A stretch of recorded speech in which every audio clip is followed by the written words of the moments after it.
And my boyfriend, Stephen, and I said our goodbyes. And we got into his car, ready to leave the party. It was about 11 o'clock at night, and completely black outside.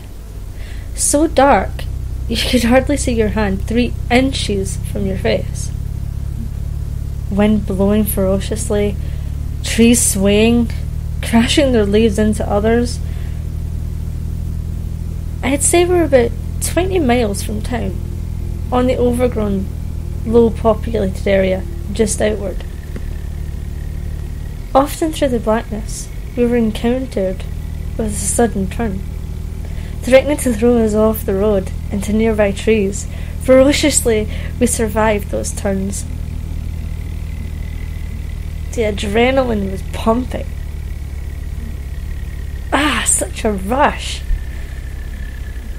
But just 10 miles away from town, our car ran out of gas. We were still rather far away, with no houses or man-made structures anywhere within a 2-mile radius. It reminded me of a jungle. Stephen pulled the car to the side of the road. Neither of us owned cellular phones at that time, and we were in serious need of some help. I saw a gas station just a mile back. I'll be right back, he said, pulling himself out of the car. I was concerned about him, and I'm sure he felt the same about me. Are you sure you're going to be okay? I mean, it's dark, and who knows what kinds of things are out there. Let me come with you. The next words he told me would replay in my head for the rest of my life. Sherry, whatever you do, don't leave the car.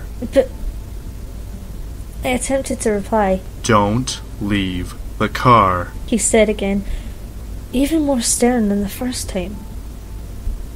His eyes locked on mine coldly for a few seconds, so I decided maybe it would have been better if I was just obedient. My mind began to charge as time went by. 30 minutes. God, an hour had passed, and still, with no sign of him. The atmosphere was very, very eerie. Wind whistling, trees all around, hiding who knows what in the darkness. About an hour and a half since he left, I began to hear a noise.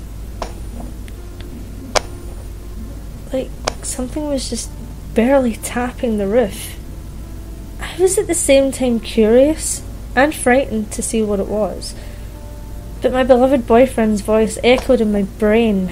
Whatever you do, don't leave the car. I decided to wait until morning and try to get some sleep. But I wasn't sure how much I'd get with that noise coming from the roof. Soon enough, though, I drifted off without even realising it. In the morning, I saw that my boyfriend still wasn't back yet. My mind was racing, with thoughts of what may have happened to him. I noticed that the tapping hadn't stopped. And since it was daytime, I decided to disregard what my boyfriend had said and go outside.